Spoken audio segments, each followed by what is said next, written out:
តើបងប្អូនយើងតាមដានរឿងភាគនេះបន្តទៀតជាមួយគ្នាទាំងអស់គ្នាកាលពីយប់មិញម៉ោង2យប់គឺលោកអនុទានបានផ្ទះតេងដេកមិនលក់ទេក៏បានចេញសារមួយទៀតនៅលើ page ផ្លូវការរបស់គាត់ថាគាត់បានទទួលទូរស័ព្ទពីលោកអាន់វ៉ាអ៊ីប្រាហ៊ីមបងប្អូននេះគឺជារឿងដែលគួរឲ្យចង់សើចហើយនេះគឺជារឿងដែលខ្ញុំមើលទៅឃើញដូចជាគាត់កំពុងតែកុហកប្រជាពលរដ្ឋគាត់ទេបងប្អូនគាត់បាននិយាយថាយប់មិញបាទតាមពិតគាត់ប្រហោះសារពីយប់មិញប៉ុន្តែអ្វីបើគាត់អះអាងមិនដែលថានៅម៉ោង2យប់ហើយអាន់វ៉ាអ៊ីប្រាហ៊ីមទេមកគាត់ទាំងម៉ោង2យប់ទេគ្មានការងារអីដែលអាន់វ៉ាអ៊ីប្រាហ៊ីមត្រូវទេមកគាត់ពាក់កណ្ដាលយប់អត់គេអត់ដេកអត់ពួនទេមានន័យថាអញ្ចឹងណាអញ្ចឹងគាត់ប្រាប់ប្រជាពលរដ្ឋគាត់ថាគាត់បានទទួលទូរស័ព្ទពីអាន់វ៉ាអ៊ីប្រាហ៊ីមហើយអាន់វ៉ាអ៊ីប្រាហ៊ីមនឹងនាំពាក្យផ្ដាំផ្ញើពីដូណាល់ត្រាំមកប្រាប់គាត់ថាដូណាល់ត្រាំអត់យករឿងព្រំដែនកម្ពុជាថៃយកមកភ្ជាប់រឿងចរចាពន្ធទេដូណាល់ត្រាំសម្រេចចិត្តឲ្យថារឿងហ្នឹងនឹងធ្វើដាច់ដោយឡែកពីគ្នាប៉ុន្តែមកដល់ព្រឹកថ្ងៃទី16នេះហើយខ្ញុំទៅរកព័ត៌មាននឹងឡើងវិញគ្មានឃើញកន្លែងណាដែលដូណាល់ត្រាំបញ្ជាក់ថាបាននិយាយអីទៀតអំពីរឿងហ្នឹងទេហើយនៅក្នុងសារដែលលោកអនុទានបានប្រហោះកាលពីម៉ោង2យប់មិញនេះគាត់បាននិយាយថាគាត់បានទទួលទូរស័ព្ទពីអាន់វ៉ាអ៊ីប្រាហ៊ីមអាន់វ៉ាអ៊ីប្រាហ៊ីមបានជជែកជាមួយគាត់បន្ថែមទៀតបាននាំពាក្យផ្ដាំផ្ញើពីដូណាល់ត្រាំហើយពេលដែលគាត់និយាយចប់ជាមួយអាន់វ៉ាអ៊ីប្រាហ៊ីមគាត់បានសួរអាន់វ៉ាអ៊ីប្រាហ៊ីមថាគាត់សុំបង្ហោះសាច់រឿងដែលបាននិយាយគ្នានឹងជាសាធារណៈបានអត់អាន់វ៉ាអ៊ីប្រាហ៊ីមថាអូខេអាចបង្ហោះបានបង្ហោះទៅលោកអនុទានអត់អីទេគាត់នឹងបង្ហោះមួយទៀតដែរនៅលើ Facebook page របស់គាត់ដើម្បីបញ្ជាក់ថា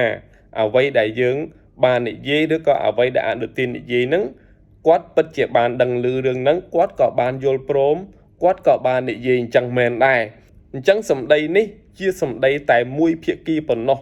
ដែលអនុទាននិយាយតែខ្លួនឯងទៅសេតែខ្លួនឯងប្រហោះតែខ្លួនឯងពីព្រោះគាត់បារម្ភខ្លាចថាគាត់ប្រហោះតែខ្លួនឯងហើយអាន់វ៉ាអ៊ីប្រាហ៊ីមអត់បានប្រហោះហាក់ដូចជាប្រជាពលរដ្ឋថៃប្រហែលជាពិបាកជឿសម្ដីគាត់ថាគាត់ចេះតែទៅសេម្នាក់ឯងអញ្ចឹងហើយបានជាគាត់បញ្ជាក់ថាឲ្យអាន់វ៉ាអ៊ីប្រាហ៊ីមប្រហោះនិយាយដូចគ្នាទៅដើម្បីបញ្ជាក់ថាថៃថ្នាក់ដឹកនាំថៃក៏បានប្រហោះរឿងហ្នឹងអាន់វ៉ាអ៊ីប្រាហ៊ីមក៏បានប្រហោះរឿងហ្នឹងបញ្ជាក់បូកផ្គុំបញ្ចូលគ្នាដើម្បីឲ្យពាក្យសម្ដីហ្នឹងទៅជាការពិតទៅជារឿងដែលអាចជឿទុកចិត្តបានប៉ុន្តែរហូតមកដល់ព្រឹកថ្ងៃទី16ខែវិច្ឆិកាបើបងប្អូនចូលទៅមើលនៅ page ផ្លូវការរបស់អាន់វ៉ាអ៊ីប្រាហ៊ីមអាន់វ៉ាអ៊ីប្រាហ៊ីមអត់មានបង្ហោះអីថាគាត់បាននិយាយជាមួយអនុទានថ្ងៃទី15ម្ដងទៀតទេអញ្ចឹងរឿងនេះសង្ស័យថាជារឿងបង្កើតឡើងឯកតោភាគីតែម្នាក់ឯងសុទ្ធសាធដែលយកឈ្មោះអាន់វ៉ាអ៊ីប្រាហ៊ីមមកនិយាយដើម្បីកេងចំណេញនយោបាយខ្លួនឯងពីព្រោះយើងដឹងហើយថានៅក្នុងប្រទេសថៃឥឡូវគេកំពុងតែមានក្រុមមួយចំនួនដែលគេដាក់ផ្លាកថាជាក្រុមជាតិនិយមជ្រុលនោះកំពុងតែបាតកម្មទាមទារឲ្យមានការទម្លាក់តំណែងអនុទានហើយទាមទារឲ្យអនុទានវាយខ្មែរបន្តទៀតបាទនេះគឺជារឿងដែលគេថាក្រុមនឹងជាក្រុមជ្រុលនិយមបាទកាលពីថ្ងៃទី14ទី15ហ្នឹងគេធ្វើសកម្មភាពនឹងអនុទានកំពុងតែរកវិធីដើម្បីឲ្យបន្ទុកខ្លួនឯងថាខ្លួនឯងកំពុងតែធ្វើអីមួយកំពុងតែធ្វើអីមួយដែលបានលទ្ធផលឲ្យប្រជាពលរដ្ឋបន្តទុកចិត្តគាត់ទៀតបន្តផ្ដល់ឱកាសឲ្យគាត់ដឹកនាំជានាយករដ្ឋមន្ត្រីបន្តទៀតអញ្ចឹងគាត់កំពុងតែរឿងខ្លះវាអាចពិតខ្លះបើសិនជាគាត់និយាយទៅ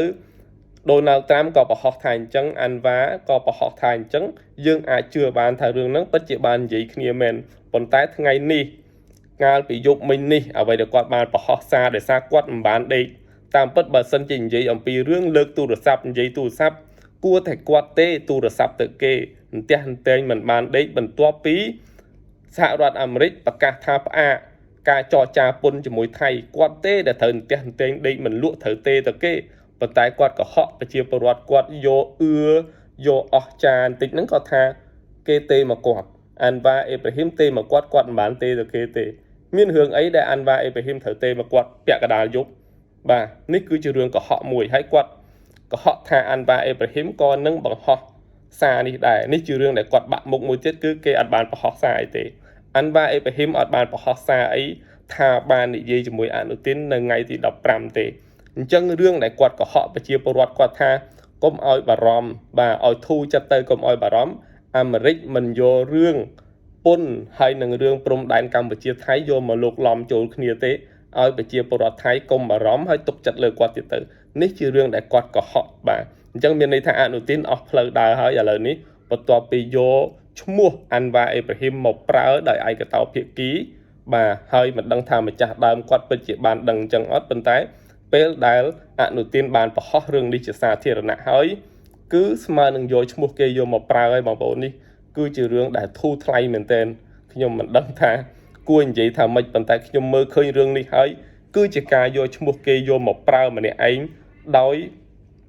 គេអត់បានចេញសារអីបញ្ជាក់តលសោះអញ្ចឹងអ្វីដែលលោកអនុទានបង្ហោះកាលពីយប់មិញនេះគឺគ្មានន័យអីទាំងអស់គ្មានអ្នកណាចេញមុខបង្ហោះបាទសូម្បីតែនៅពេលដែលយើងឃើញថានាយករដ្ឋមន្ត្រីយើងថាបាននិយាយជាមួយអាមេរិកក៏បង្ហោះនាយករដ្ឋមន្ត្រីខ្មែរថាបាននិយាយកិច្ចការអីជាមួយនឹងអាន់វ៉ាអេប្រាហ៊ីមថ្នាក់ដឹកនាំម៉ាឡេស៊ីថ្នាក់ដឹកនាំម៉ាឡេស៊ីក៏បានបង្ហោះដូចគ្នាដើម្បីផ្ទៀងផ្ទាត់ថាអ្នកនេះបង្ហោះថាអញ្ចេះអ្នកនោះបង្ហោះថាអញ្ចោះតើអ្វីដែលគាត់បង្ហោះផ្សាយហ្នឹង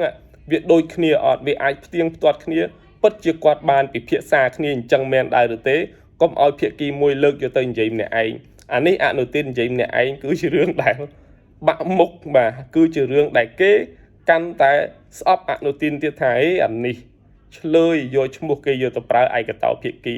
ដោយម្ចាស់គេអត់បានដឹងរឿងនឹងផងក៏មិនដឹងបង្កើតរឿងនឹងឡើងដើម្បីយកមុខទៅអួតប្រជាពលរដ្ឋខ្លួនឯងនេះគឺជារឿងដែលអនុទានបង្ហោះបាទកាលពីយប់មិញបងប្អូនខ្ញុំចែករំលែកប៉ុណ្ណឹងបងប្អូនអត្តន័យគាត់ទៅសេមានតែប៉ុណ្្នឹងឯងហើយឃើញភាគីកម្ពុជាព័ត៌មានក្នុងស្រុករបស់កម្ពុជាយើងក៏អត់មានចេញផ្សាយអីអំពីរឿងហ្នឹងដែរប្រហែលជាបងដឹងហើយថាអានេះជាព័ត៌មានคล้ายអនុទានចេះតែដេកមកមើលអីងើបពាក់កដាលយប់មកទៅសេម្នាក់ឯងក៏មិនដឹងដែរបាទនេះជារឿងថ្មីនេះជាភាគបន្តប្រហែលជានៅមានភាគបន្តយ៉ាងណាទៀតបងប្អូនហើយខ្ញុំជឿថាសហរដ្ឋអាមេរិកដែលសម្រេចចិត្តធ្វើការផ្អាកការចរចាពន្ធជាមួយថៃគេមិន3 4ម៉ោងក្រោយមកនឹកឃើញមិនមកដូរចិត្តទេបាទអាមេរិកមិនមែនមកដូរចិត្តអញ្ចឹងមកផ្លេតនឹងទេដោយថៃគ្មានបានធ្វើអីទាំងអស់ដើម្បីកែសម្រួលស្ថានភាពអីសុកថាអាមេរិកផ្អាកប្រហែលម៉ោងក្រោយមកតែអះអាងថាអាមេរិកផ្ដាំផ្ញើតាមអាន់វ៉ាប្រាប់ថាឥឡូវមិនផ្អាកទេបាទឥឡូវយករឿងនឹងដាច់ដោយឡែកពីគ្នាផ្ដាំផ្ញើមកអនុទានអាម៉េចបានជាមិនហ៊ានទេទៅដូណាល់ត្រាំផ្ទាល់ចាំប្រើឈ្មោះអាន់វ៉ាអេប្រាហ៊ីមជាអ្នកកណ្ដាលហើយបែរជាបំភ្លៃថាដូណាល់ត្រាំផ្ដាំផ្ញើពាក្យសម្ដីតាមរយៈអាន់វ៉ាអេប្រាហ៊ីមខេងរាល់ដងប្រាប់ថាទេទៅដូណាល់ត្រាំផ្ទាល់មិនហ៊ានប្រើពាក្យថាដូណាល់ត្រាំផ្ទាល់និយាយមកគាត់ទៀតនេះបើសិនជាគាត់យកឈ្មោះដូណាល់ត្រាំផ្ទាល់ថាគាត់តាក់ទងទៅផ្ទាល់ទៀតយកមកប្រើទៀតអានេះប្រកាសជាត្រូវថ្មងធ្ងន់ជាងនឹងទៀតបងប្អូនខ្ញុំជឿថាអញ្ចឹងនេះជាព័ត៌មានคล้ายបងប្អូនខ្ញុំគិតថា 90% ជាព័ត៌មានคล้ายតែម្ដងអ្វីដែលអនុទានធ្វើនេះបាទ